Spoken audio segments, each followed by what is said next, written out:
Биздин кереметти Ысыкөл жөнүндө уламыш айтып берем. Ысыкөлдүн ордуна чоң шаар болуптур. Ал шаарды Ачкөз Залим хан башкарчу. Ал шаардын четиндеги бийик асканын үстүндө хандын сарайы көрүнүп турчу. Ал Ачкөз хандын байлыгы өтө көп болчу. Ал бирок Ачкөз хан мындан да байлыгым көп болсо экен деп эңсечү. Четинде чоң дарыянын жээгинде кедейдин сулуу кызы болуптур. Ал кызга көптөгөн жигиттер ашык болушат. Ал кыз бирөөсүн да теңине албай коюп. Бир күнү уктап жатса, ак боз ат минген жигит келип, ак булуттун ичинен чыгат да кыздын колуна шакек салат.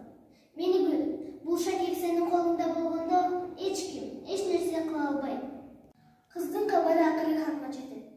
Хан кызды алып келгиле деп буйрук берет. Хандын жигиттери кызга: "Сизди хан чакырып жатат, тезирээк болуңуз" дейт. Ал эми кыз баш тартат, бирок хандын жигиттери күчкө салып эле алып келет.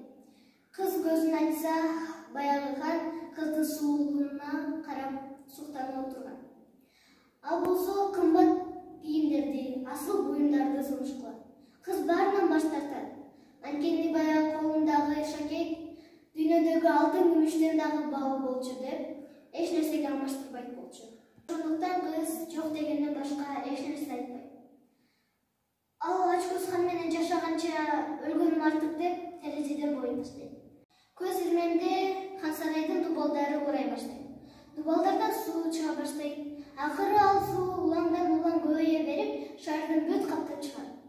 Ал эми кыздын көз жашындай сулуу тынуу, өзүнүн кооздугундай кооз болуп көл пайда болот.